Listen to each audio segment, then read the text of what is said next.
I don't think so. Let's try something else. That sounds a little bit better. Welcome to our ranch, A.G.F.C. Our ranch air gun fun channel. Y'all know me. I'm your boy Brian, air gun fun bartender here at our ranch. So come on in, grab yourself your favorite seat. Grab yourself your favorite snack, your favorite drink. As usual, Brian's got the Folgers in the B cup, ready to lock and load. Light this up. How's everybody doing tonight? Oh, we got something exciting to talk about. A couple things. Gonna hang out. This is the place that air gun shooters to hang out. Oh, shoot the shit. Talk about what's going on. What we can and cannot do. Well, what we try to do. Have fun. That's what all of our air guns is all about, is having fun. Yeah. Long day of driving all around the Sacramento area. Oh my God. Don't realize how big a city is that you live in until you drive around in it all day long. various bases. Various bases. I'm an Uber driver. But anyway, I don't like the song anymore. I want to get something going, something different. This is called Monster.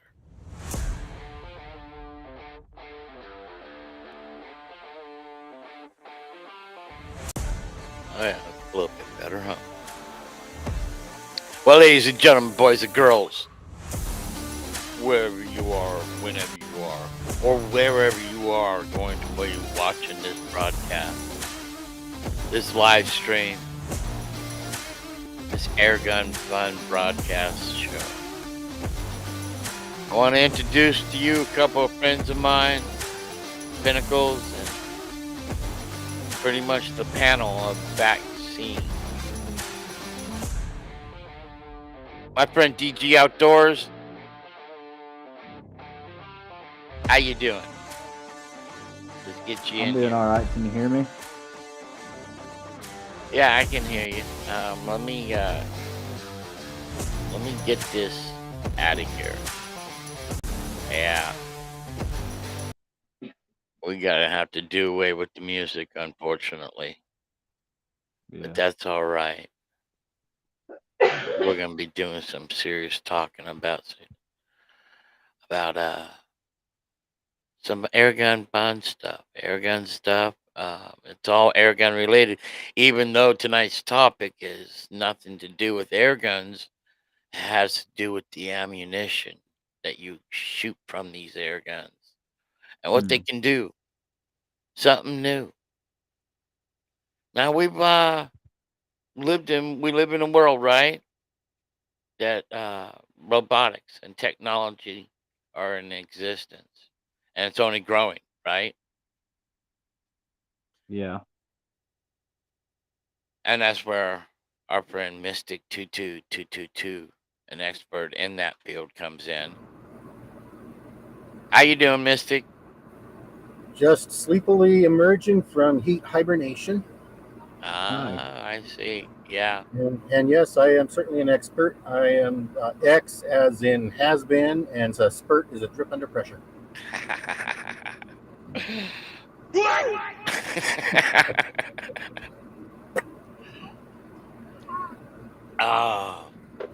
But we're gonna be going and delving into what we've been talking about for the past couple of days. We the live stream before last.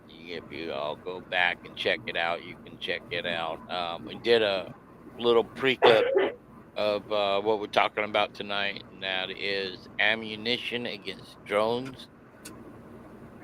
and robotics. Hmm. Well, Now, the type of ammunition we're talking about is ammunition you shoot from air guns. it can't be lead because if a robot's probably going to be made out of It's steel, not so it gets now. flattened. You don't. Yeah, you'll find out what we're talking about here in just a little bit. But I'm just it's thinking. fascinating. But you see, it's air gun related because these rounds, this ammunition, is specifically designed to be shot from an air gun, a paintball gun, Hmm. pretty much, um, Even a slingshot. or even a slingshot. Now, there's so many applications that I've been thinking about from Byrna, the company that makes the TCR, the gun I own.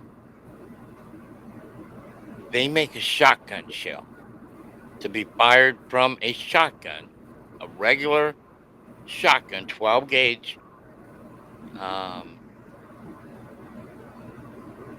and it has a pepper ball round, a hard kinetic round, and a pepper ball round that looks like, okay, you know my new gun, the Mercury Rice TR-50.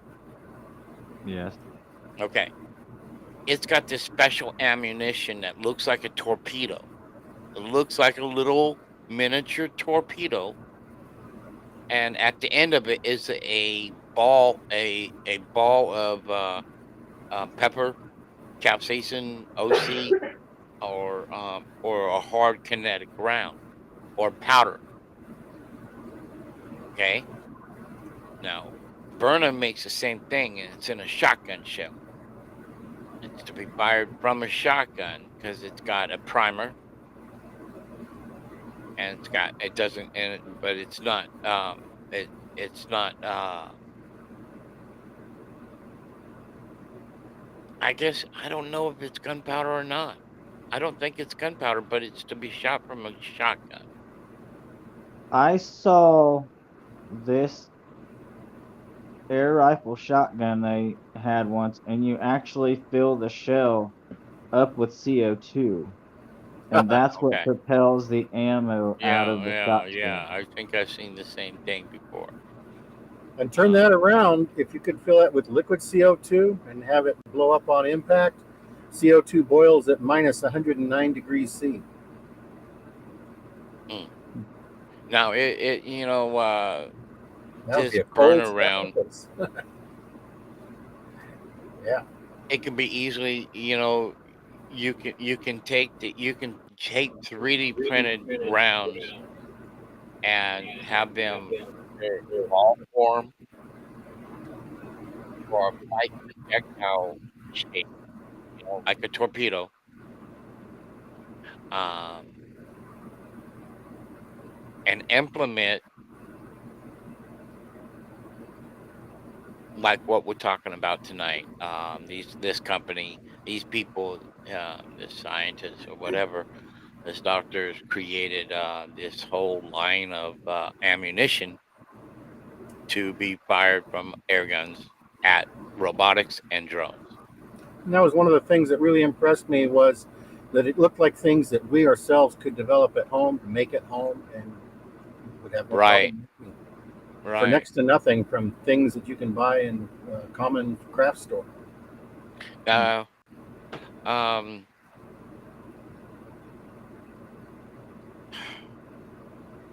I got to think about the the layman person's, or Sure. the civilian legalities of owning something like this. Some of these products that this guy was created. Well, they're certainly non-lethal against humans, and we're too far ahead of the curve for them to write laws about shooting down drones, except for recreational drones. And any drone that's attacking you is not a recreational drone. Right. It's for I understand the self defense, but I'm talking about I'm talking, especially out here, and we live in a police state. We live in a Democratic ran state, full on way Yep. left liberal, and they don't want us to protect ourselves whatsoever. What do you think the legalities of owning stuff like this are going to be?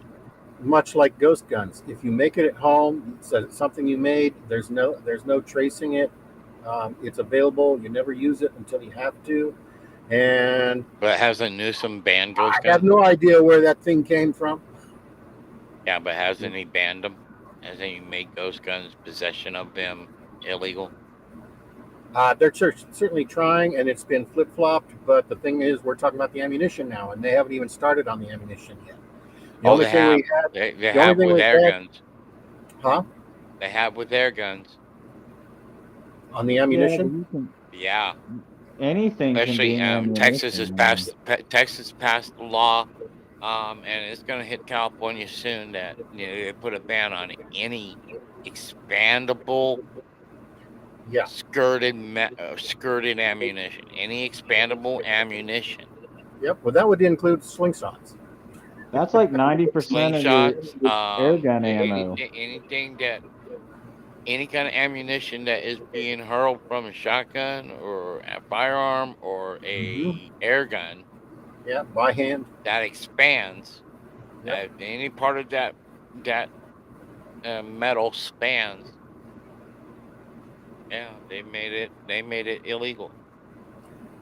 I believe it was in progress, and I think the U.S. Supreme Court blocked it. I think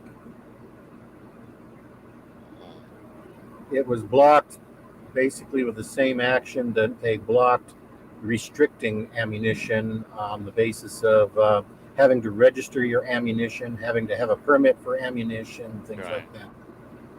That's kind of dumb. Mm, Dumb? I think having a permit to have ammunition is dumb No, of dumb because doesn't know what it's course not. doing. DG, this is not dumb. It's not incompetence. It's not stupid. It's called evil. They know exactly what they're doing. Evil. it's like you have a bowl of cereal and you need a permit to use the spoon. You know what I'm saying? Like, That's uh, Agenda 2030 when you'll own nothing and be happy. What that means when you own nothing is you have to rent everything. You have to rent your home, your kitchen appliances, your TV, everything will be rented from someone. You will own nothing. That's what they mean by that. yeah, No, right. just another And way that's to why, get I money and mean, stuff. when it comes down to it, I don't know. It's gonna be hard. Hard decisions gonna be have to be made. Yeah. Well, the hardest decision you have to make, Ryan. Do I? Yeah. I wonder about that sometimes To because I've take the mark, huh? to take the mark. Oh, that ain't no hard decision. Well, then the rest should be easy. I mean, That's part of this test of the whole jab is as much a test of what you will do or resist as much as anything. If you have trouble having something unknown injected in your body that looks suspicious and you give in to that, the mark is way harder than that mm, because they're going to cut your head off. well, they have they have to kill me first, Yep, then they can have my head. yep. They ain't Your cutting my terms, head off. your terms are acceptable. They ain't cutting my head off because they're gonna have to kill me. Yep. Well, they're Because going to have to. I will take as many with me as I possibly can. There you go. But they will have to do me in. They will have to kill me because they're not capturing me. Right. Exactly. You definitely will not want to be captured. No, no, they'll have to kill me. Yeah. There just won't be any ifs, ands, buts about it. Yeah. So But this DG, this is based on a video that I pulled up a couple weeks ago, no, maybe 1 week ago, that was talking. It was an interview with a company that's producing all this alternative ammunition, both for firearms and for air guns, and I would add slingshots because there are slingshots just as powerful as some small firearms. And You know, and they weren't just talking about anti-drone, anti-robot, although that was their main title because that was what most people were interested in. The company makes a whole range of products, including they spent much of their time discussing fire extinguishers. So they were talking about a fire extinguisher that could be loaded into an air gun or a 12 gauge and fired at a distant target, a distant fire, and put it out where you'd have trouble reaching it. That was their right. primary interest.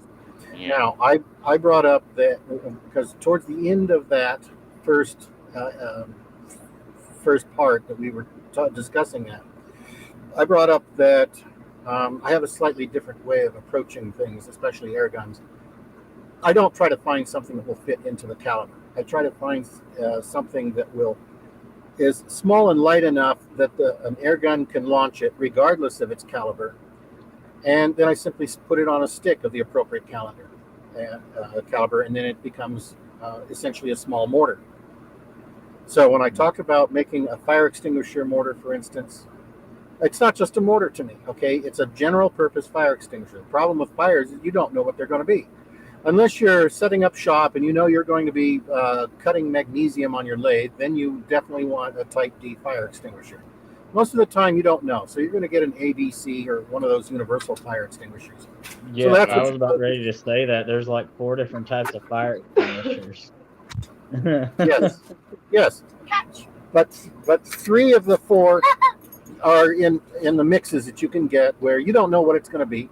Um, I have a recipe for a skin medication for when you have a skin problem and you don't know what it is, and it's three ingredients that you mix in the palm of your hand. It's corticosteroid and antifungal and an antibacterial. Mix those three. You don't have to know what it is, and whatever it is, it's going to take care of it until you can take care of it better. So your typical fire extinguisher will be an ABC, the one I have over the back door, and the one I have in the front by the driver's seat. Those are ABCs, and because I don't know what it's going to be, so I got to have one that takes care of all of them. But then I also need to deliver it. So when I'm talking about a small mortar that you can plug into your air gun or your airsoft or whatever, uh, I'm also looking at it as like a grenade that's hand thrown. You've seen the grenades that the Russians use. It has a fairly long handle, and then the grenade itself is a little ball up front. It's basically the same thing. So I need to be able to not only use it against any kind of fire extinguisher, I need to be able to use it under all different kinds of circumstances. So if it's if it breaks out in the kitchen, I just reach up and smack it like I would with a mace. If I'm in the back and there's an electrical fire up front, and I start getting flames over the engine. I take it and I throw it like a grenade. If I'm out driving around and if I see an engine fire in another vehicle, I can stop and I can load it into my air gun and I can shoot it under the hood. So it's a all purpose. Right. And then, then you got to look at you can't spray water on it because what if the robot's got a certain type of battery? You know what I'm saying? Like, Well, you don't care if it explodes into flames, but well, the I'm point, looking at it as being a volunteer fireman for 12 years and all the stuff I yeah. learned in training and stuff. So And the reason you don't play water on a fire is because you might get electrocuted yep, yep. because water Especially conducts an electricity. electrical fire. Yeah, Yep, electrical fires are real hard to put out, yep, but you might be able to stop the spread of the fire from the electrical fire. yep. You can, you can. But plus, you got to look at okay, what if that does spark? You have to have like a certain amount of distance between you and that you have your safe zone so you don't blow yourself up. Which is why I'm talking about a fire extinguisher that can be used very intimately. Okay, I mean, a grease fire breaks out on your stove, and some of it's coming out like practically on your pants. You just take that thing and whack. Okay, you're done. Right?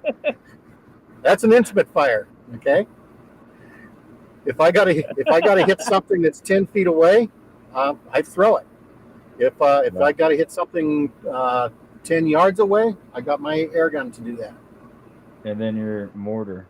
So are you talking about making a mortar that's hooked up to a like an air tank, so when you turn it on, it shoots the extinguishing agent out of it? Is that what you're talking No, about? that's something that I would put in an RV or a boat. They have them in some boats, and that's what you really should have. You have one CO2 tank, and it has lines running out. Your kitchens in the back of your restaurant have this kind of system, and they have it on automatic. They have to have it Yeah. tested every week.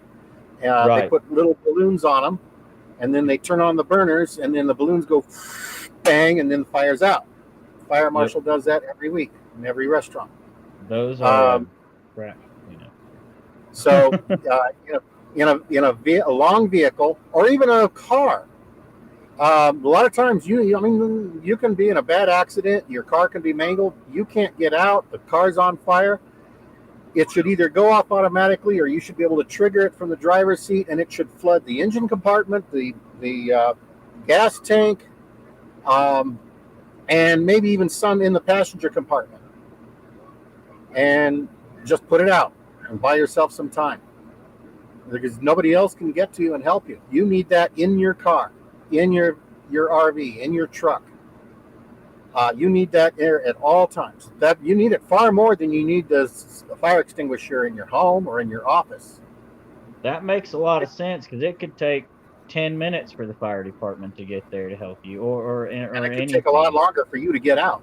Or if you're Yeah. on the water, like you're on a boat, you just don't get out. Test, Yeah. test, test. Are you hearing me? You're right here and Hi, you're fine. Dan. You Are you okay? hearing me?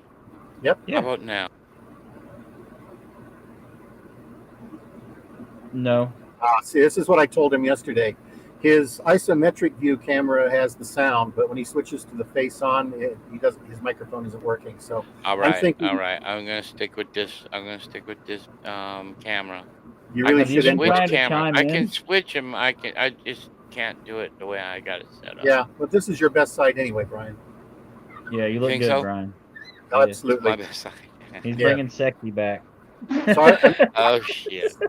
so when you Mark, Well, anyway, I so found some examples. I found some examples on the internet on YouTube. One of these is called Skynet anti-drone shell. hmm, Let me get this. Hold on. okay. Let me get it shared so we can view it. Yeah, hit Um, share. Okay, you hit the icon.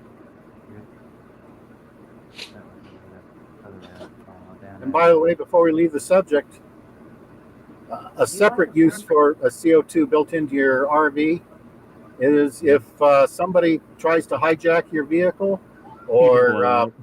or they break in while you're away. You have a voice come on and say deadly gas released in 10 seconds. Give it a countdown and then flood it with CO2 gas. They'll get out of there. so I thought I'm this was very, kind of I interesting to. yeah, I am very impressed with this conversation because normally I have a very hard time sometimes following or understanding Mystic, and we've actually had a full-on conversation that I understood. Right, It's right. just Oh, that's good. That's good. All right. The trouble is, I'm probably understood much too well this time.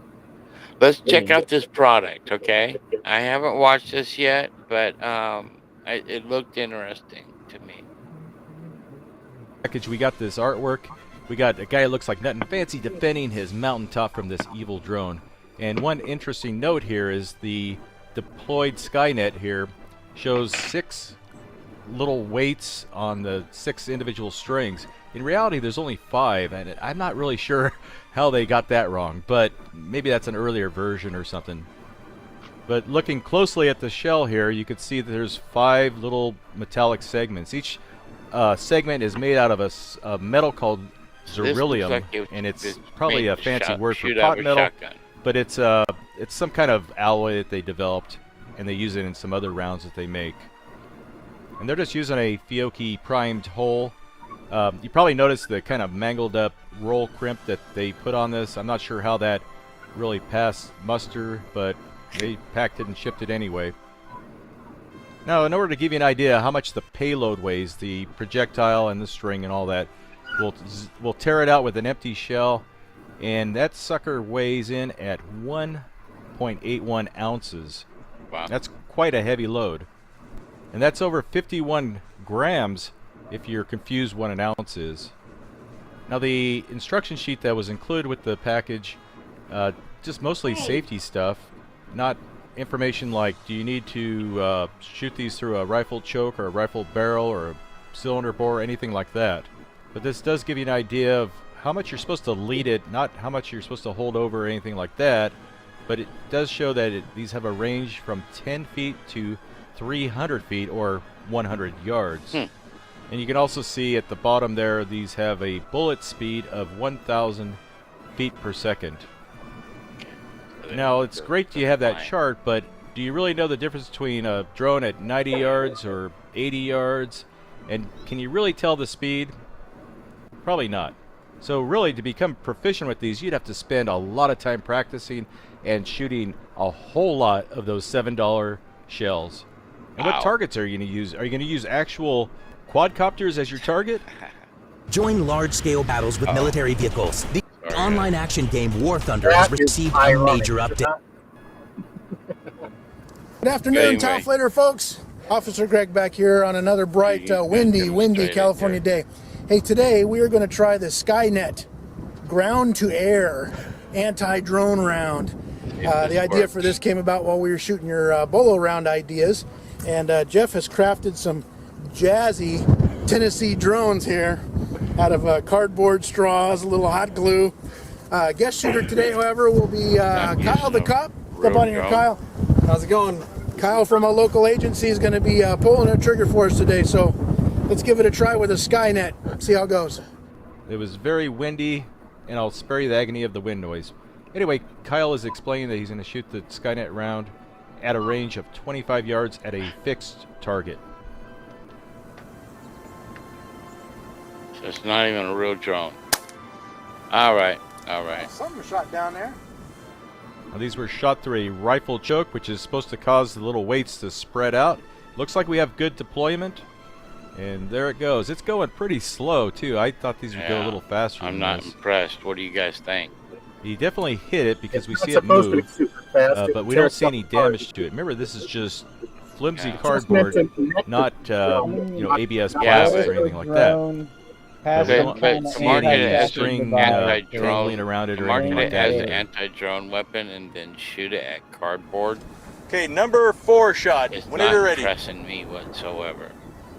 Now, the whole point here, Brian, It's is the same that target, those 4 rotors same are not going distance. to hold itself What in were the you- air. As What's long that as now? the point here is that is not that it's going to break the drone, but that the 4 rotors cannot possibly hold itself up with that net wrapped around it. It's going to drop out of the sky, and that's all you're trying to do. And I understand that. I was just saying, I mean, he's not going to go buy a bunch of... not to be so cynical and so critical, but they market this. They were obvious. Hold on. I get it if you're not wanting to blow up a bunch of $100 They were drones. They're not obviously just marketing expensive. it as a anti-drone ammunition. Yeah, well, remember that Taufledermaus is not a marketer, they're a reviewer. And this is the channel I've been pushing everybody to go look at for all these ideas, what I've been talking Yeah, he about. makes some cool stuff. This would be the next one we watch. There's also another one called Robo-Round. Robo-Round anti-drone ammunition. That's how we started this. But we got this one, and we will go ahead and watch it in its entirety, so we get a better. And what this is it is a podcast in itself. an interview from the gentleman John Patton and interviewing another gentleman by the name of Barton. Let me 58 get minutes back long. in the studio here. Okay,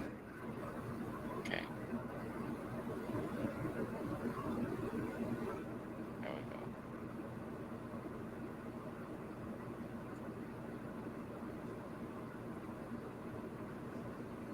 Welcome back to the Gun Collective podcast. My name is John Patton, and today, guys, I am bringing you a guest that is sort of on the bleeding edge of tech adjacent to the gun industry, and I think you guys are really going to enjoy this. But first, we're going to get to our sponsors. Go to blackoutcoffee.com/TGC and use our code TGC. You get yourself a little bit of a discount. You can get our Tenacity Blend coffee with that discount. It's beautiful. It's got low acidity and a little bit of extra caffeine in it. And if you don't like coffee, you don't care about coffee, you can check out their tea or hot cocoa. I would really appreciate it. You can also use that same code TGC over at vertex.com to get yourself a sweet bag. They've got gun bags, they've got backpacks, sort of EDC gear, and then, of course, the VTAC stackable storage that I personally love for my vehicle. Check it out, vertex.com/TGC, or excuse me, vertex.com. Use the code TGC. I'm getting mixed up today. Lots of recording. Okay, today's guest is Barton Bolfras from a company called Robo Rounds. And Barton, first off, how are you? Where are you at in the world right now? Doing well. I'm in Austin, Texas, and about a year ago this time, I was told I was crazy for even thinking this up. And after the Ukrainian war, I'm getting a lot of calls from a bunch of 3- and 4-letter agencies. That is really fascinating. So the company is called Robo Rounds. What the hell is a Robo Round? So the idea came from my business partner Dan and I were talking about zombie rounds, and I thought, sure. An article had just come out about how much they had made in profits. Hornady had made off of that, and I was really impressed because it was a lot, I'm sure. Oh yeah. But what I thought was so funny was, zombies aren't real, and even if they were real, they didn't test them on zombies. And I just thought, robots are real. Robots are terrifying. How come no one doesn't make anti-robot rounds? And I started to think about it. Robots don't have blood or organs. They don't experience fear. I'm sure there's a scene in which Reese from the original Terminator is shouting into Sarah Connor's face, they don't feel remorse. They don't care. And I thought, well, then how would you stop a robot? And that very quickly led to how would you stop a drone? And what do you make that can affect circuits, signals, and circuitry instead of organs, flesh, and bone? And therein lies how we came about with Robo Rounds. So really, you are trying to prepare people for eventual sort of Terminator 2 scenario where we're overcome by robots. So when we talk about a Robo Round, what is a Robo? Like, describe it for the people that are just listening and for the people watching. What is a Robo Round? Yeah, so I'm going to reach a little far over here so I can grab. And I know I've looked at the website. I talked to Dan, and guys, the amount of different products they're making is absurd. But we're going to try and simplify this. Okay, Barton, let's see it. So here is a very quick example of a pneumatic and a center fire Robo Round. So inside of each of these is powdered metal. And the idea is, if you can introduce powdered metal into a robot's system, you can cause certain things that computer systems and regular robots experience. For instance, under high pressure, tin will whisker. And so it will cause little bitty tiny hairs to grow between circuitry and posts and little metal wires, which can cause errant, unwanted movements.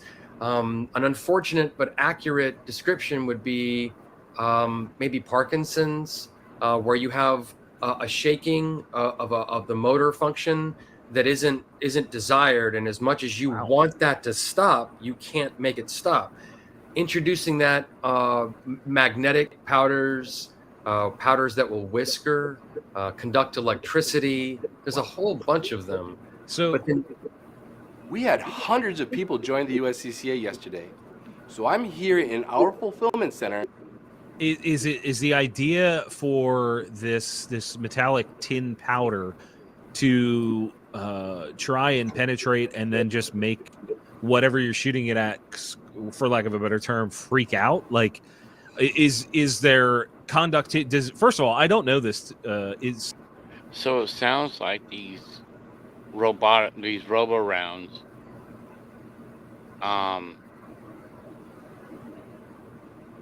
Okay, it's kind of like a pepper ball. Yep. Okay, but Or instead but of with a penetrator. capsaicin, OC, or pepper spray, it has powdered metal. Yeah, but it also needs to penetrate a little bit. It has to penetrate. Yes. Yeah, it's got to get through that outer shell, and especially with The centerfire enforcement. one, the centerfire round looked like it would, but the round ball Well, don't look like it would penetrate at all. Yeah. So the centerfire one would just blow right on through, and it may or may not do what it's supposed to do. Obviously, he's going to design it so it does. But especially with law enforcement and military drones, there's going to be a metal skin, or at least a really tough carbon fiber skin. Right. You got to penetrate that in order to get into the circuitry. Right. But as he's going to describe, Barton's going to describe that they've tried just shooting right through drones with lead. Obviously, lead short circuits and it can do a lot of damage. But quite often, it just penetrates all the way through, and the robot or drone continues working. Even when it penetrates through the lithium battery, if the battery doesn't outright catch fire because air carries moisture with it and lithium burns explosively on contact with moisture, the battery will continue working, and so the drone will continue working. What he wants to do is sabotage from within. So he's saying it's nice to be able to short something out. If you can short something out enough, you could cause a fire. More likely, you'll blow a fuse. Either way, it loses power and blacks out. But even if it doesn't, it will sabotage the signals, cause the signals to go out of whack. And especially with drones that are extremely dependent on instantaneous compensations for the tiniest movements, even the slightest delay, and he'll cover this later, even the slightest delay in spinning up a rotor or spinning it down will cause a drone to flip over. One of his rounds that they found most successful is using nothing more than the ball and chain of those cords that you use to, that you use for your key dog rings. tags. They used to have dog tags, key rings, and the lamp pull shape cords. Those were one of the most successful, not only because they could get in there and short things out, but even if it broke up on the surface, it hits hard enough to break a limb off of the rotors, or it can get tangled in the rotor, and even a slight delay in the rotor will cause the drone to flip over and crash. So they'll get into that very shortly. All right, let's go ahead and continue watching this, even though we are just us. So far, won't always be. Our only viewers have left, but we'll go ahead and watch this and broadcast it anyway, and have fun with it. Well, I guess solder, maybe. Does tin conduct electricity? Am I dumb? Tin and zinc will not only conduct electricity, but in fine, smaller hairs, they will allow for jump circuits. And so you could really fry something. You can do some crazy stuff. So imagine a piezoelectric crystal, which imagine silicon and magnetite in powdered form, And then you can get some really complex stuff once you start mixing combinations like copper and aluminum along with lead. And so you have different powders that will have a negative charge and some that have a positive charge. And in small, minute forms under impact and stress and pressure, these will do different things. So the idea is to affect not only, a high-powered round will just go right through a robot. And we've proven that you can put a hole right through a lithium battery, and if it doesn't catch fire, it can still work. So they have examples of robots taking a round directly through its central processing unit or its battery, and it just keeps going. So we have to do something more. You have to we have to change the playing field a little bit.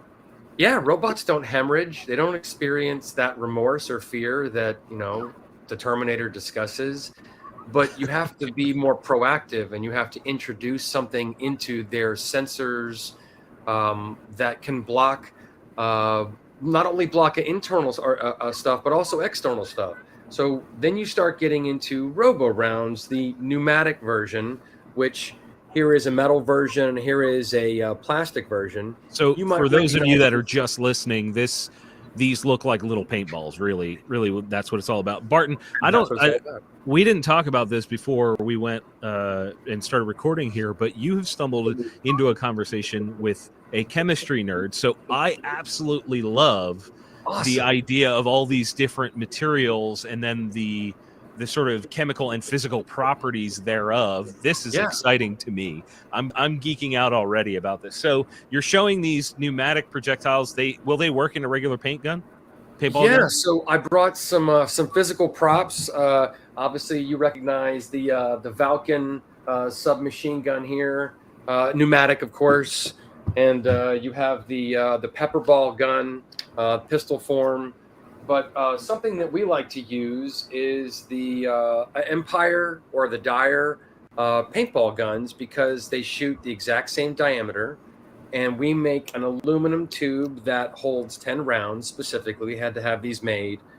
We kind of went to a company that makes cigar tubes and had them make specifically ones that will hold 10 rounds. Okay. And they fit right on the top. And all of a sudden you have something that can shoot very quickly 10 rounds. 10 rounds that can put out a fire, 10 rounds that can mark a vehicle or... Imagine they had art list footage in the 60s. Okay, guys, how are we going to pull off this moon landing? A round that can be dropped onto a plane that will slowly melt through it. So one of the rounds we have is a gallium round. And the gallium round is... You are kidding me. Oh, no. So these are warmed to about 100 degrees right before they're used, and they liquefy. And when gallium gets onto aluminum, and I encourage all of your viewers to go and check out Amalgamation, but when some metals touch other metals, one of the metals goes yum, yum, yum, yum, yum, and just gobbles up the other metal right in front of your eyes. So if you put gallium onto aluminum and then come back in a few hours, you can put your finger right through the aluminum. So don't put it on your computer. You'll put your hand right through your computer. But, most planes are made of aluminum. And there's a reason that FAA and TSA and all that, you literally are not allowed to take gallium on a commercial airliner because of it. It's dangerous stuff. You don't have to do anything to it. It just has to touch it. Yeah, it has to touch. It essentially has to touch bare aluminum, which in most commercial settings is rare to see bare aluminum. But if it does, through a scratch or some other thing that's not oxidized, you have this material that can amalgamate with the aluminum and literally destroy it from within. It is fascinating stuff. So this all kind of comes from, I am a former Navy EOD diver. And okay. I like to collect elements. So I have a museum quality collection of elements. And one day I kind of put that together when I thought about Pepperball. Now, I think Pepperball is a great product. They make a really fantastic product. I have absolutely nothing but salutes and kudos. But if I went to you, you seem to have a bunch of really great firearms on your wall. Just a couple. And I said, all of them shoot a .22 long rifle. Nothing more. Nothing. Period. Okay. Nothing more. You would pretty much be very excited if I said you had a second round, hollow point, armor piercing, tracer, and all of a sudden there became a menu, a cornucopia of fruit flavors. You would want to try them all out. Well, the pepper ball gun shoots a plastic ball full of peppered CS powder. My EOD is kicking in here. I guess that's pava powder or in the military. Like capsaicin and concentrated. Yeah. But what if you instead replaced that with fire extinguishing powder? And you could now put out remote fires, hard to access fires, like on the forward of a ship or in a high rise. Or if you put a glow in the dark or a UV or an IR glowing powder, you could say mark every tank on the field and then watch them from a screen like a video game, and then send what you wanted their way without having to. They couldn't hide. So let's slow this down a touch. Yeah. Because we're gonna run through. I mean, I understand the concept. I understand the concept. I understand that.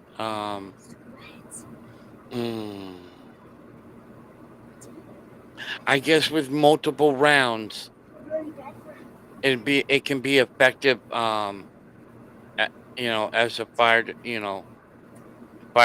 extinguisher. But it would have to be in multiple rounds. Through all this, and I'll be lost. So, the fire extinguishing rounds. Is that something that you can sell to just anybody, or is because I know some of these you may not be given permission from the government overlords to sell certain things to certain people. What about these fire extinguishers? Is that like a viable solution for a home? Yeah, like here are the fire extinguishing rounds, and you can literally put inside just look of like them. paintballs. Yeah, they're just plastic version of a paintball or a pepper ball, and inside is whatever kind of fire retardant you would like, whether it's purple K or A.G.F.C powder, the kind you would find in a standard fire extinguisher, or maybe it needs to be something stronger, like to fight fires on a ship. But also imagine a fire in a courtyard in a prison. This could be put out remotely without having to go into the prison yard, or a riot in the middle of the street. You could arm a drone to just fly around this, or one of those little walking dogs, and they could just put out the fire and then come home. So is it feasible? The first thing that comes to my mind is, how would I use that in my sort of day-to-day? And the only time I don't think I could reach a fire physically, like get close to it, would be like, say, an electrical fire up on a power pole or something like that. In this area, transformers blow, fire, like wires and all that kind of stuff. Do you have a formulation that could function in that scenario? Is that possible? So electrical fires are really hard to put out. Same right. thing. That's why I asked. Like a dumpster fire. But imagine, if you will, you're on a ship at sea and the forward compartment of the ship is on fire. There's only one way to put that out, and that's from inside the ship, because there's no other ship out at sea to come help you. Sure. But if a drone could, say, several drones could fly around the forward compartment on the outside while people fought it from the inside, and then just continually go back and re-up with more of these rounds, much like a crop dusting drone does, where it fills up with fluid, dust, crop, goes back, fills up. Same principle. You could almost use the crop dusting drones, but also from these weaponries, most of these systems reach 300 and 400 yards. And Wow. Yeah, they are not yards. Sorry, feet. Okay. I was going to say, wow. Forgive me. I'm constantly having to go back and 14 feet in yards, and yeah, I can imagine that stuff. But the attention, the government could soon begin to pay you $1,000 a month, no matter how much money you make. These can reach the top of a tree, a smokestack. These can reach the top of a telephone pole or a chimney. These can reach down into the bottom of an air duct system, the very, very end in the back of a tunnel. A lot of places where a fire hose or a fireman or first responder can't reach. Yeah, and not only that, but you open. Now, I believe that they have, let me see. They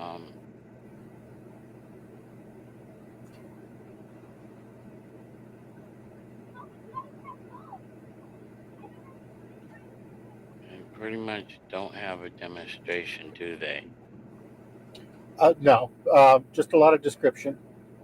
He Just a mentioned. lot of description. So yeah, he mentioned, for instance, that gallium will eat through aluminum.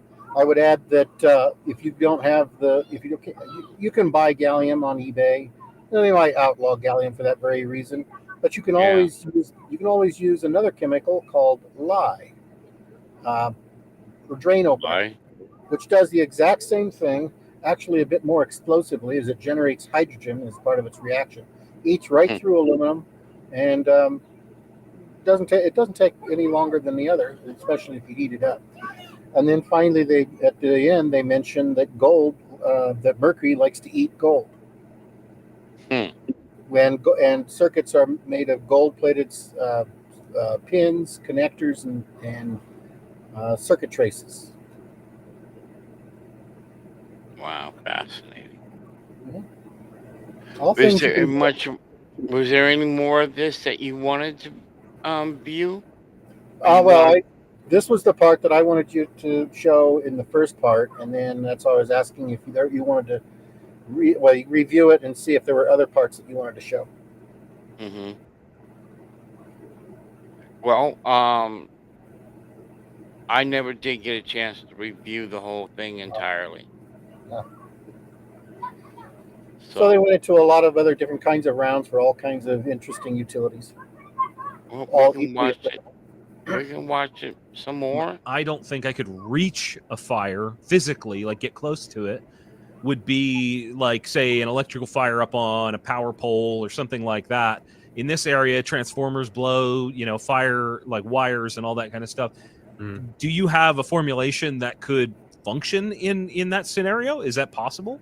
So electrical fires are really hard to put out. Same right. thing. That's why I asked. Like a dumpster fire.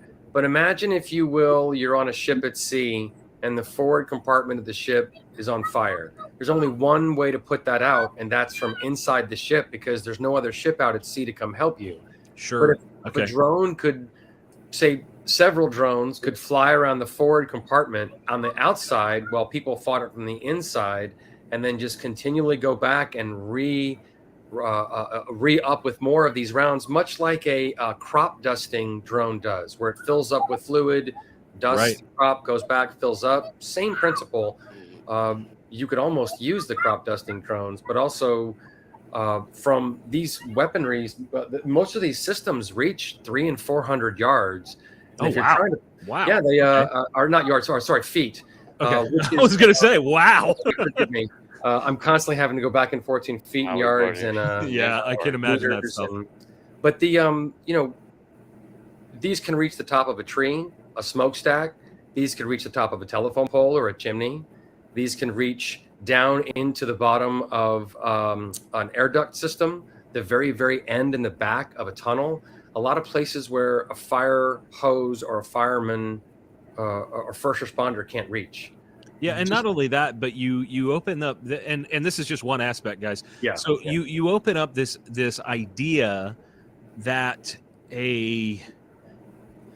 armed with the smaller pepper ball launchers, like I've got one that's a flashlight that has more than that singular function of firing a projectile. But a first responder or somebody in some sort of prepper kit could have a setup like a safety-minded setup of these things and be able to put out something, in this instance that we're talking about, put out something from farther away. They don't have to get up close, because firefighting is dangerous. It's not like, this is not a faint of heart type career. So, are they going to get into, they get into the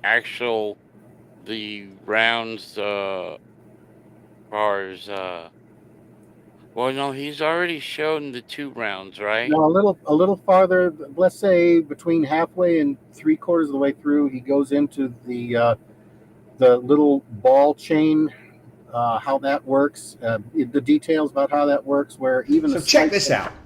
That is the number of small businesses for sale right now nationwide currently.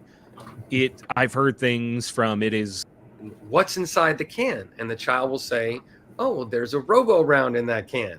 And if I say, okay, well, if I pull this out and I put a penny instead and I shake it around, what's inside? A penny. Well, if your friend were to come in here and shake the drone, where does your bullet go? Into a neighborhood, a school, or a plane? Anyway, we If kind of you're get on an embassy, the how do idea you defend your airspace over of an what the embassy whole when thing's if you miss the about. drone, it's going to hit a foreign It's a good concept. Yeah, and it's a concept I believe that most of us could do at home.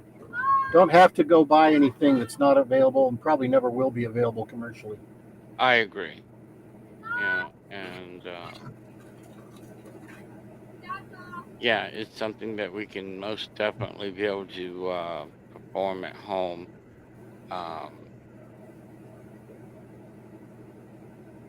There's another one from Robo Round that we can look at.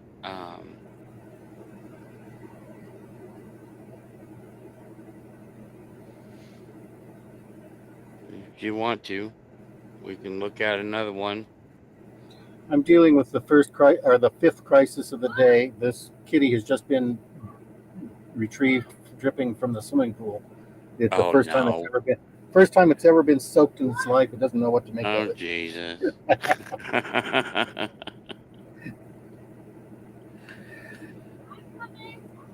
So it would be a good idea for you to go ahead and review that and mark the minutes that you want to show. And I would definitely make the ball chain clip a part of that. Yeah, we will. I think this Robo Round, this other one, I think is the ball chain. And each of these, they've got several Robo Rounds. They've got like half dozen of them. So he showed one of them, one for air guns, one for firearms, and as we were saying earlier, it does have to penetrate the shell, but then it has to break up after it penetrates. So it does need some kind of a penetrating front end, but it needs to be fragile on the back end.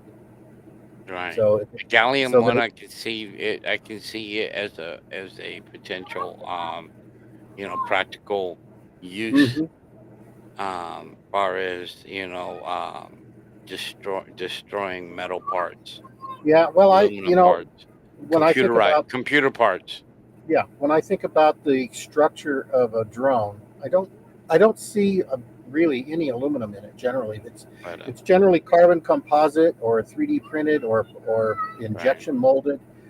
And the motor, even the motor's shell is, I don't think that's aluminum. It's usually tin or something.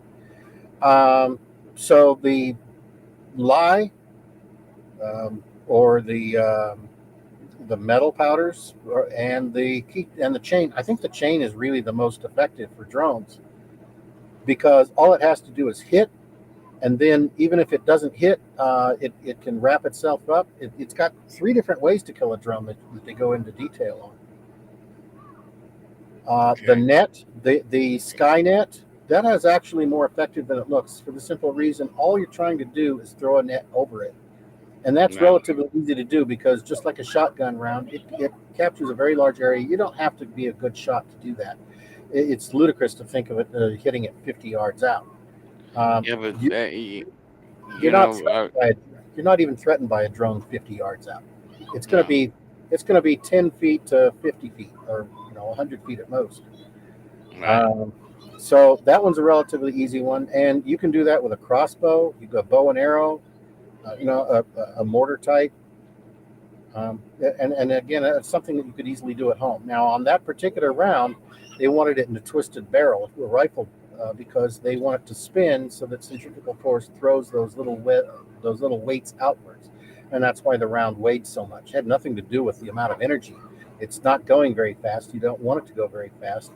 If it's going too fast, it'll probably just tear itself apart before it even gets there. That's the problem with the bolo round. The bolo round is 2 heavy lead shots tied together by a short steel cable. Well, when they come out, that channel, thank you for playing Tauf Leader Mouse. No one else, I've been begging everybody to play parts from Taufledermaus. I've been trying to send people to Taufledermaus because that's where all these ideas actually originally came from. Is it? And the bowl around, the problem with it is not that it tears itself apart, but at supersonic speeds, the balls never separate. No. They need to separate and they need to spin because the whole point of the bowl around is not the shot, but that steel cable in between that cuts through the middle. And it never happens because they never get it. They actually end up Robin Hooding each other. The two balls will pass through the same hole and you'll never even see the steel cable. In the few cases where the cable did deploy, they snapped apart. It was too much force. Out of an air gun, bow and arrow, any of those things, it should work much better. But at least with Taufledermaus, you've been given the idea. Well, I think it's been a good episode. Again, even though we don't got nobody here, as usual. Even DG was had enough. Yeah, what happened with that? He just bounced out. He didn't even say anything. Well, I'm not going to hold anything against him because we don't know what came up. They may have simply lost the signal. Restream may have simply broken off. I forgive him. We'll hold his feet to the fire when he gets back next time. Well, okay, guys. Listen, Mystic, I'm gonna go ahead and call this one. All right. And I think we had another fun one, and we had people in the chat, had viewers, but hey, for those that may see this and may view this at a different time, we hope you enjoy. Give us a thumbs up, like and subscribe. It helps this channel, helps the live stream be seen. And keep thinking about this because it's not just to show you what can be done, but it's to spark off a whole new chain of ideas of your own. That's right. That's right. So, with that, I'm going to say good night to everybody. This has been fun again. This is your boy Brian from our ranch, A.G.F.C. and Mystic 22222. Coming at you with another one. So, until next time, like I said, it's your boy Brian, A.G.F.C. Good night. God bless you. Mystic 2222. 22222. Just call me Mystic. Get me on that one. The twos were out of necessity, not by preference. I'm the only Mystic anybody's talking about. All right, you have yourself a good you have yourself a good night, and we'll see you on the next one, okay? All right, buddy.